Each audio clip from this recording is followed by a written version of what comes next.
Grūti mācībās, viegli cīņā. Šo Suvorovu teicienu atcerējās Biķernieku kompleksās bāzes speciālisti un sarīkoja riktīgu jēriņu nakti tiem cilvēkiem, kas grib iemācīties droši braukt slidenos ziemas apstākļos. Klausies, man tāda aizdoma, ka tādu puteni es biju redzējis tikai filmās pa Vorkutu. Nu vienu brīdi uznāca tādi tik ekstremāli ceļa apstākļi, ka mēs neredzējām uzdevumu to izpildīšanas vietu. Ja? Kurienes viņš sāk braukt? Bet nē, būtens ir beidzies, tā, ka mēs visi turpinām jau 2. gadu.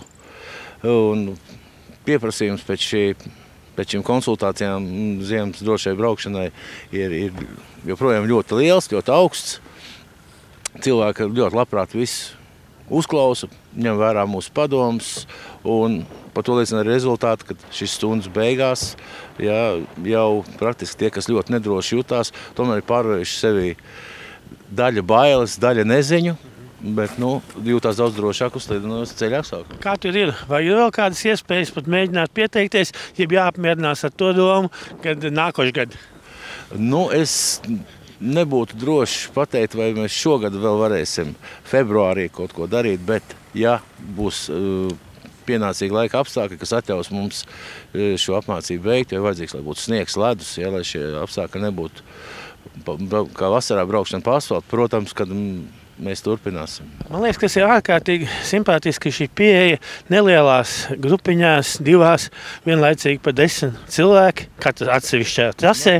Tiek katram apstāstīts, izmērīta riepa. Kas vēl tiek izdarīts? Es saprotu, ka principā tu par rāciju sadod kontaktu ar katru cilvēku. Katram cilvēkam ir tātad rācija mašīnā. Jā, protams, katram ir rācija mašīnā, un mēs izmantojam šo iespēju nokomentēt to braucienu, pievērst uzmanību kļūdām, kas izdarīts pareizi, kas ir neizdarīts, kā vajadzētu darīt labāk, lai izdotos, un ko katrā ziņā nevajadzētu darīt. Un, ja šie braucēji to ņem vērā, tad jau stundas laikā, kad jau pēdējo reizi mēs braucam, praktiski procentiem 85–90 jau izdodās.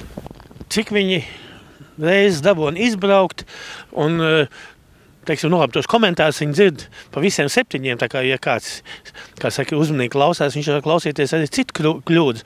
Bet, tu tiek minēt, gan jūs braucat ar manuālo kārbi, jums tur bija tik un tik milimetru protektoru, pievēršat uzmanību tam, pievēršat uzmanību šitam. Tā kā īstenībā tur informācijas gūzmi veseli tas stundas laikā. Tā informācija, ko mēs redzam, tā ir ļoti apjomīga un daudzi dalībnieki ir teikuši, ka jāizbrauc mājās, lai tas viss nostājās man galvā, un tad rītā ar skaidru galvu es tad turpināšu.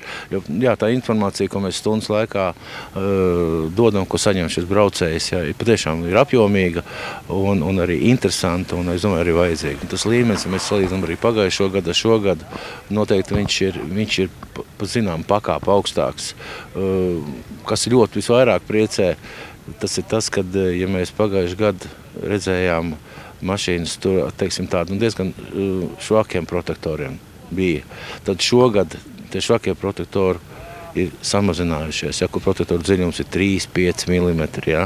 Viņš ir kļūst krietni mazāks un ir stipri pieaudzis jaunu riepu apjoms procentuāli. Cilvēki ir sapratuši, ka noteikti, kad kvalitatīvas labas riepas ziemā tomēr krietni padara braukšanu drošāku un pat patīkamāku nekā tādas riepas, ar kurām tā īsti nevar pus ceļa droši justies. Nodarbības, ja notiks, tad notiek darbdienu vakaros no 5 līdz 8 vakarā. Tad 3 maiņas. Jā, nosacīt 3 maiņas, un mēs laižam 2 plūsmās šīs maiņas, tā kā vienā vakarā viduvēji 50 braucēji pie mums paviesojās. Es ļoti ceru, ka iespējas apmeklēt Biķernieku kompleksos sporta bāzi šajos te slidenojos, īsteni ziemīgajos apstākļos un pat tumsas apstākļos, kas, starp citu, arī sarežģīja visu šito braukšanu, ka būs arvien vairāk cilvēkiem, un tie būs tie cilvēki, uz kuriem mēs, droši varēsim paļauties, viņus ieraugot uz ceļiem.